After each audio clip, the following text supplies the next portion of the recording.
Hello दोस्तों, आपका एक बार फिर से स्वागत है आपके अपने YouTube channel exams daily by Danish में। और मैं आज एक बार फिर से हाजिर हूँ चाइल्ड डेवलपमेंट एंड पेडागोजी मतलब बाल विकास एवं शिक्षा शास्त्र के 30 प्रश्नों के साथ। और ये क्वेश्चन पेपर है जो कि सीटेट दिसंबर 2018 पेपर 2 मतलब 6 से 8 में पूछा गया था। तो अगर आप में से कोई नया है मेरे चैनल पर फर्स्ट टाइम विजिट कर रहा है तो वो मेरे चैनल को सब्सक्राइब करें, मेरे वीडियोज़ को लाइक करें और जिनको इसकी आवश्यकता है उनको ज़रूर आप शेयर कीजिएगा। तो चलिए शुरू करते हैं। आज का पहला प्रश्न लेते हैं। ये जो है विकास से संबंधित है। शरीर के केंद्रीय भाग से परिधियों या अंगों की ओर का विकास दर्शाता है। मतलब सेंटर पार्ट जो होता है आपका शरीर का जो सेंट्रल हिस्सा है उससे जो है परिधियों मतलब बाहर की तरफ जो विकास है उसको आप क्या बोलेंगे। पहला है विकर्णीय विकास के सिद्धांतों को, विकेंद्रीकृत विकास के सिद्धांतों को, तीसरा मध्य बाह्य विकास के सिद्धांतों को, या सोपानी। नहीं, इसमें मैं आपको बता दूं कि जब भी आपसे ये कहा जाए कि शरीर के केंद्रीय भाग से परिधियों या अग्रांगों, ठीक है, समझ में आ रही है बात। सेंटर से जो है आपका जो बॉडी का फेरिफेरल से या एक्सट्रीमिस्ट डिनोट्स क्या करता है, क्या डिनोट करता है, तो ये याद रखिएगा कि मध्य बाह्य विकास के सिद्धांत होते हैं। जो मध्य बाह्य होता है ना, ऑप्शन नंबर 3 इसमें सही होगा। ठीक है, चलिए अगला प्रश्न लेते हैं। स्कूल बच्चों के समाजीकरण की एक ऐसी संस्था है जहां, मैंने बताया था परिवार और स्कूल के बारे में, मैंने कई वीडियोस में आपको बोला है। यहाँ पे देखिए फिर से क्या पूछा जा रहा है। प्रमुख स्थान स्कूली बच्चों का होता है। प्रमुख स्थान स्कूल की दिनचर्या का होता है। प्रमुख स्थान स्कूल की गतिविधियों का होता है। प्रमुख स्थान स्कूल के शिक्षकों का होता है। तो इसमें जो है आपका आंसर क्या सही होगा ये आपको बताना है कि स्कूल बच्चों के समाजीकरण की एक ऐसी संस्था है जहां क्या होगा। इसमें प्रमुख स्थान स्कूली बच्चों का होता है, ये ऑप्शन आपका सही होगा। School children occupy the central position, क्योंकि स्कूल जो है बच्चों के समाजीकरण की ऐसी एक संस्था है जहाँ पे जो प्रमुख स्थान होता है वो स्कूली बच्चों का ही होता है। ये बात याद रखिएगा, ठीक है। क्वेश्चन नंबर 3 लेते हैं। जब एक शिक्षक समूह से जुड़ जाते हैं, जब आप एक शिक्षक समूह से जुड़ जाते हैं और अपने समूह के अन्य लोगों की ही तरह पोशाक धारण करने लगते हैं तो आप प्रदर्शन कर रहे होते हैं। ध्यान से समझिएगा, आप किस चीज़ का प्रदर्शन कर रहे होते हैं। इसमें सिंपल सी चीज़ है, जब आप एक ग्रुप में जुड़ गए हैं और जो वो लोग कर रहे हैं आप भी वही चीज़ को कर रहे हो ना, तो आप कन्फॉर्मिटी करते हो। मतलब आप समूह की जो अनुरूपता है, मतलब अनुरूपता समझते हैं ना, उन्हीं के अनुरूप, उन्हीं के समान, समरूप जिसको आप बोल सकते हैं, ठीक है, एक जैसा दिखना, तो उसको आप बोलेंगे कि समूह की अनुरूपता का, कन्फॉर्मिटी का, ठीक है ना। Option number 4। किसी वस्तु के अस्थायित्व की अवधारणा पियाजे के विकास के चरण में प्राप्त होती है। मतलब द कॉन्सेप्ट ऑफ ऑब्जेक्ट का जब परमानेंस होता है, ये बार बार आता है। जीन पियाजे जी जो है बार बार क्वेश्चन इनसे पूछता है, जो इन्होंने कॉग्निटिव डेवलपमेंट की 4 अवस्थाएं बताई थी ना, उसी का पार्ट है ये। तो इसमें जो है वो संवेदी गामक होता है, क्योंकि जो है अस्थायित्व जो है इसी में आपको प्राप्त होता है। सेंसरी मोटर जो है ना, सेंसरी मोटर स्टेज में जो क्या करता है वो वस्तु के अस्थायित्व की अवधारणा जो है बच्चे के मन में आने लगती है। और संवेदी गामक जो अवस्था होती है वो 0 से 2 वर्ष के अंतर्गत आती है। 5वां है व्यक्तिगत शिक्षा कार्यक्रम की योजना। मतलब individualized education program is plan from the perspective of. अब व्यक्तिगत शिक्षा कार्यक्रम की योजना फिल इन द ब्लैंक्स के संदर्भ में बनाई जाती है। किसके संदर्भ में बनाई जाती है? विशेष शिक्षा कार्यक्रम, अच्छा, बाल केंद्रित शिक्षा कार्यक्रम, ठीक है, मुक्त विद्यालय शिक्षा कार्यक्रम, या अधिगम शिक्षा कार्यक्रम। तो इसमें से आपको बताना है कि क्या होगा। तो एक बात याद रखिएगा कि इसको जब भी हम यहाँ पे बात कर रहे होंगे ना कि व्यक्तिगत शिक्षा कार्यक्रम की जो योजना बनाई जाती है वो बाल केंद्रित शिक्षा कार्यक्रम जो होता है, चाइल्ड सेंटर्ड एजुकेशन प्रोग्राम के अंतर संदर्भ में बनाई जाती है।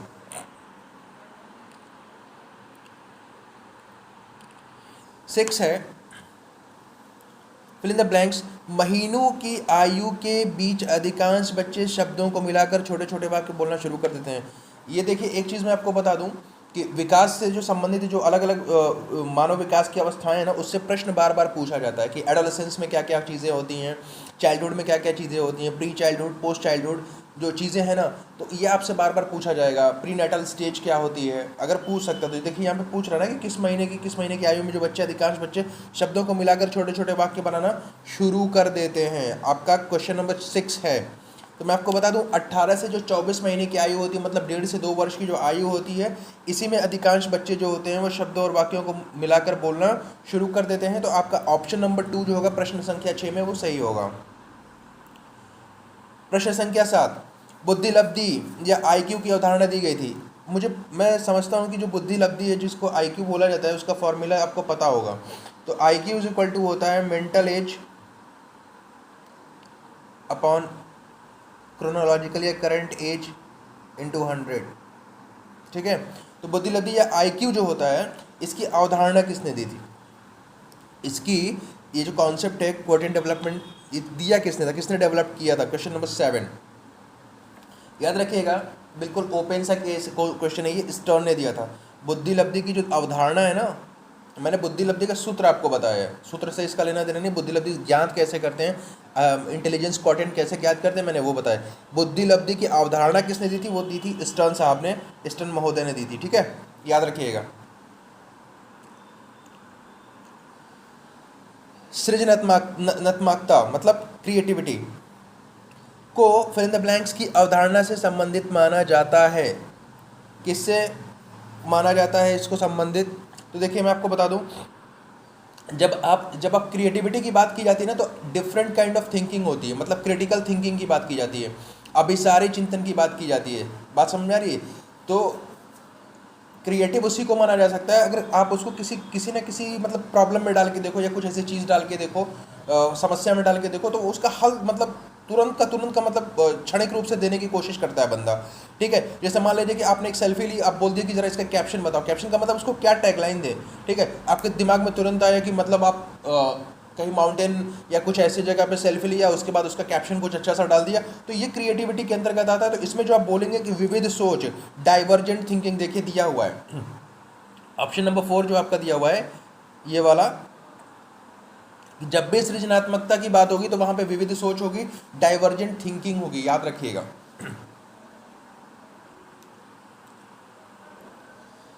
किसी भाषा के स्वीकृत ध्वनि संयोजकों को the acceptable sound combinations of a language are specified in its rules.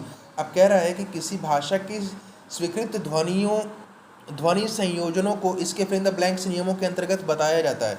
भाषा की जो स्वीकृत ध्वनि है उसके संयोजनों को इसमें से किसके अंतर्गत आप बता सकते हैं? ठीक है, ध्वनि संबंधी, सिंपल सी बात है यार, भाषा की ध्वनि की बात की है तो ध्वनि जो है, और फोनोलॉजिकल जो होता है ना, ध्वनि के संबंधित जो है, ध्वनि संबंधी, इसमें आप बताएंगे। 10, जब सोचने की प्रक्रिया किसी भाषा द्वारा प्रभावित होती है तो ऐसी स्थिति को क्या, मतलब जब सोचने की प्रक्रिया जो होती है ना, वो इन्फ्लुएंस्ड होती है किसके द्वारा?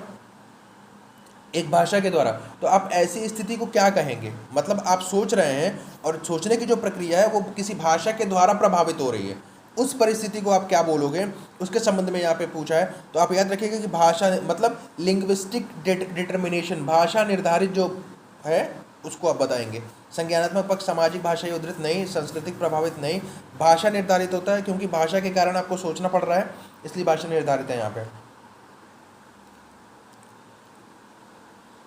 अपने अनुभवों और लक्षणों के आधार पर उपकरणों में खराबी के कारण की परिकल्पना का परीक्षण कर रवि उपकरणों की मरम्मत करता है। वह अब देखिए होता क्या है इसमें, उसके पास अनुभव, लक्षण और लक्षण देख के आधार पर उपकरण में खराबी, किसी चीज़ में, किसी मशीन है या कोई चीज़, उसमें खराबी के कारण परिकल्पना, मतलब होता है ना हाइपोथेसिस करके, वो उसका परीक्षण करके रवि उस उपकरण की मरम्मत करता है। तो वो उपयोग किसका करता है? ह्यूरिस्टिक मेथड जो होती है ना, उसका कर रहा है यहाँ पे, अनुमानी विधि का कर रहे हैं। देखिए ह्यूरिस्टिक मेथड जो है, होता क्या है कि एक तो आपके अंदर एक्सपीरियंस होता है, ठीक है, आप चीज़ों की खोज कर रहे होते हो, आपने पहले उस तरह की चीज़ शायद की है, क्योंकि देखिए अनुभव है यहाँ पे और उसका लक्षण, अनुभव और लक्षणों के आधार पर उपकरण में जो मरम्मत हो रही है ना उसकी जो परिकल्पना कर रहा है, तो इसमें जो सीधा से जाएगा वो ह्यूरिस्टिक मेथड जाएगी, अनुमानी विधि का प्रयोग यहाँ पे कर रहा है रवि। प्रश्न संख्या 12, दिव्या अक्सर निर्देशित कार्यों को छोटे छोटे हिस्सों में विभाजित कर आसान बना लेती है, वो उपयोग करती है। मतलब जो कार्य दिव्या को मिलता है ना, इंस्ट्रक्टेड होती है वो, तो उसको जो छोटे छोटे पार्ट्स में डिवाइड करके उसको इजी बना लेती है। होता है ना कभी कभी काम लंबा होता है तो थोड़ा सा लगता है कि यार टफ लग रहा है, तो उसको छोटे छोटे टुकड़ों में बांट के सीक्वेंसिंग मतलब कुछ ऐसे कर लेते हैं हम लोग जिससे कि वो हमको आसान लगने लगता है। ठीक है, अब पूरा संविधान अगर आपको पढ़ना हो तो दिक्कत होगी, हो सकता है कि आप उसको भागों में बांट लें, अनुच्छेदों में बांट लें, तो अपने हिसाब से अगर आप उसके हिस्से कर लें तो शायद वही चीज़ आपको आसान लगने लगेगी। ठीक है, तो उस तरह से कर रही है। अब इसमें से वो क्या वो उपयोग करती है, किस चीज़ का उपयोग करती है, कम करने की विधि का नहीं, द्वितीयक विस्तारण विधि का नहीं, उपलक्ष्य विश्लेषण। देखिए इसमें उपलक्ष्य जो है मैं आपको बता दूं यही ऑप्शन सही। रीज़न क्या है कि उसको एक गोल दिया गया है और उसको वो जब छोटे छोटे टुकड़ों में बांट रही है ना, तो यहाँ पे ध्यान से हिंदी इंग्लिश वाला देखिएगा, उसको सब गोल बोलते हैं, छोटे छोटे टुकड़ों में बांट के उसको आसान कर लेना। तो यहाँ पे उपलक्ष्य विशेषण, एक तो लक्ष्य होता है एक उपलक्ष्य होता है। जब पूरे बड़ा सा एक लक्ष्य है, आप उसको धीरे धीरे धीरे छोटे छोटे टुकड़ों में बांट के उस लक्ष्य की प्राप्ति करते हो, तो आप जो जिन लक्ष्यों को प्राप्त कर रहे हो ना छोटे छोटे, उसको उपलक्ष्य बोलोगे, तो ये विधि होगी इसमें। 13 है, पुरुष और महिला की भूमिकाओं का निर्धारण समाज करता है, यह कथन बताता है कि। अब जो पुरुष और महिला की जो भूमिका है उसका निर्धारण समाज करता है, ये क्या बताता है, ये बताता है कि जो gender as a social construct, मतलब लैंगिकता एक सामाजिक अवतरण है। ठीक है, अब बोल रहे हैं कि gender as an inherit construct नहीं, gender as a hereditary endowment, लैंगिकता एक आनुवंशिक प्रतिभा है नहीं, लैंगिकता एक अंतर्ज्ञानी अवतरण है, मतलब जेंडर इज एन इंस्टीट्यूटिव कंस्ट्रक्ट नहीं। जब समाज की बात की जा रही है तो लैंगिकता एक सामाजिक अवतरण है, मतलब जेंडर एज ए सोशल, क्योंकि जब भी बात आपसे ये की जाएगी कि पुरुष और महिला की भूमिकाओं का जो निर्धारण है वो समाज कर रहा है ना, तो जब समाज कर रहा है तो आप इसको बोलेंगे कि ऑप्शन नंबर 4, लैंगिकता एक सामाजिक अवतरण है। 14 देखते हैं, ग्रेडिंग और कोडिंग। ग्रेडिंग, कोडिंग, अंकन और क्रेडिट संचय प्रणालियाँ। फिल इन द ब्लैंक से कुछ उदाहरण हैं। किसके अब उदाहरण हैं आपको बताना होगा। यहाँ पे दिया गया है कि ग्रेडिंग, कोडिंग, अंकन मतलब grading, coding, marking and credit accumulation मतलब क्रेडिट संचय जिसको आप बोलते हो, वो प्रणाली, इसमें से किसकी प्रणाली है वो। ठीक है, तो देखिए परीक्षा के उत्तर पत्रों का मूल्यांकन, कक्षा में बच्चों की स्थिति का निरूपण, आलेख पत्र का अकादमिक प्रगति को दर्शाने में, अधिगमकर्ताओं की उपलब्धि। देखिए सिंपल सी बात है, ये जो ग्रेडिंग कोडिंग होती है ना, आप कर किसके लिए रहे हो, तो एकदम सटीक जो ऑप्शन इसका है वो 4 है। कारण क्या है कि ये अधिगमकर्ताओं के लिए करते हो आप, तो अधिगमकर्ताओं की उपलब्धि के आकलन की एक गणन विधि है। अब क्यों, कहीं कहीं ग्रेड मिलता है, कहीं कहीं कोडिंग मिल जाती है।